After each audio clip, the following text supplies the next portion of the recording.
তুমি কি চারিদিকে মানুষের কান্না শুনতে পাচ্ছ? আচ্ছা, সে কান্নার ভাষা কি তুমি বুঝতে পারছো? আচ্ছা, সবকটা কান্নাই কি মৃত্যু যন্ত্রণার? সবকটা কান্নাই কি আপনজনকে হারানোর? ভালোভাবে শোনো না, আরো ভালো করে শোনো, স্পষ্ট করে শোনো। হ্যাঁ, বেশিরভাগটাই হয়তো মৃত্যু যন্ত্রণার। আবার কিছু কিছু কান্না আছে অভুক্ত থাকার, আগামী দিনের সংকটের কথা চিন্তা করে বর্তমানে খালি পেটের চিৎকার। এই গোটা পৃথিবী করোনা আতঙ্কে ভুগছে। আতঙ্ক যেমন মহামারী, আতঙ্ক তেমনই মহামারী পরবর্তী অর্থনৈতিক সংকটের আশঙ্কা। এই মুহূর্তে পৃথিবীর স্বাস্থ্য তলানিতে ঠেকেছে। গোটা পৃথিবীটাই যেন অভিশাপের চাদরে আপাদ মস্তক জড়িয়ে গিয়ে শ্বাসরুদ্ধ হয়ে মরতে বসেছে। জানি না প্রকৃতির এটা কোন লীলা খেলা। হয়তো ভারসাম্য রক্ষার্থে এই প্রকৃতি এখন দুর্দম্য অহংকারী মানব জাতিকে শাস্তি দিয়ে এক শিক্ষার দৃষ্টান্ত স্থাপন করতে চায়। এই পৃথিবীর যে সমস্ত দেশ অর্থ ও ক্ষমতার অহংকারে এই ধরাকে সরা জ্ঞান করেছিল, তারা আজ নিতান্তই নতজানু।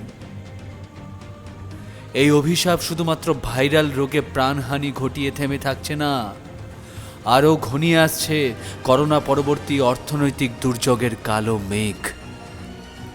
ব্রিটেনের অক্সফ্যাম ইন্টারন্যাশনাল তাদের একটি গবেষণার সূত্রে কিছু আলোচনা করা যাক। তারা বলছেন এই পৃথিবীতে দারিদ্র্য আরও চরম আকার ধারণ করতে চলেছে। যে সমস্ত দেশগুলি অর্থনৈতিক ভিত্তির জন্য অন্যান্য দেশগুলোর দিকে তাকিয়ে থাকে, তাদের অবস্থা খুবই সংকটজনক হতে চলেছে। উদাহরণ হিসেবে সাব সাহারা আফ্রিকার দেশগুলো এবং পূর্ব এশিয়াকে তুলে ধরা হয়েছে। বিশেষজ্ঞদের মতে এই পৃথিবী তার দারিদ্রতা পরিসংখ্যানে 1 দশক পিছিয়ে যেতে পারে। এই পিছিয়ে যাওয়া আবার কোনো কোনো দেশের ক্ষেত্রে 30 বছরেরও বেশি। International labour organisation, united states of America, তারা তাদের গবেষণায় বলেছেন ভারতবর্ষে 40 কোটি মানুষের কর্মসংস্থান বিপন্ন হতে পারে।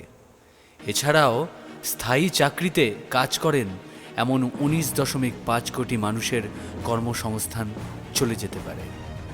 আচ্ছা, একবার ভেবে দেখো তো কীরকম হবে তখন এই দেশটা। ইন্টারন্যাশনাল মনিটারি ফান্ড এবং ওয়ার্ল্ড ব্যাংকের তরফ থেকে যে গবেষণাপত্র প্রকাশিত হয়েছে, তার মতে সারা পৃথিবী জুড়ে মানুষের রোজগারের ক্ষমতা 20% সংকুচিত হতে পারে। চরম দারিদ্র্যসীমা অতিক্রম করতে পারে সমগ্র বিশ্ববাসীর অর্ধেক জনসংখ্যা। দিন প্রতি মাত্র $5.5 নিচে রোজগার হতে পারে এমন মানুষের সংখ্যা 4 বিলিয়নের কাছাকাছি পৌঁছতে পারে। সমস্ত কিছুই হতে পারে যদি না কোনো শক্তিশালী অর্থনৈতিক পরিকল্পনা নেওয়া হয়। কিং কলেজ অফ লন্ডন এবং অস্ট্রেলিয়ান ন্যাশনাল ইউনিভার্সিটি, তাদের বিশেষজ্ঞদের মতে অর্থনৈতিকভাবে শক্তিশালী দেশগুলি যদি এই মুহূর্তে $2.5 ট্রিলিয়ন অর্থনৈতিক সাহায্য প্রস্তুত না রাখে, তাহলে এই পৃথিবী চরমতম দারিদ্র্যের অন্ধকারে ডুবে যেতে বাধ্য। ইতিমধ্যেই বিগত 21 দিনে ওয়ার্ল্ড ইকোনমিক ট্র্যাজেক্টরি পড়ে গিয়েছে প্রায় 20%। যদিও এই মুহূর্তে অর্থনৈতিক নয়, জীবনটাই রক্ষা করা সবচেয়ে বড় লক্ষ্য। সমস্ত দেশ এবং বিশ্ববাসীকে একত্রিতভাবে সতর্ক ও সচেতন থেকে লড়াই করে এই অভিশাপের হাত থেকে মুক্তি লাভ করতে হবে। কারণ জীবন রক্ষার এই মহাসংগ্রামের ওপারে আরও এক কঠিন লড়াই অপেক্ষা করে আছে। তবু বলবো, জীবনের সব কিছুই তো আশা ও স্বপ্নের উপর ভিত্তি করে। এখনো মানুষ আশা দেখে একটা সুন্দর সকালের। আমারও বিশ্বাস সেই সুন্দর সকাল একদিন আসবে।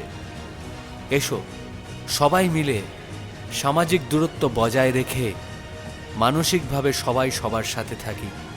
সবাই সকলের কথা চিন্তা করে সতর্ক থাকি, সচেতন থাকি। সরকারি নির্দেশগুলো মেনে চলি এবং নিজের সাথে সকলের এবং গোটা দেশের স্বাস্থ্য চিন্তা করি, সবার আবার ভালো হোক।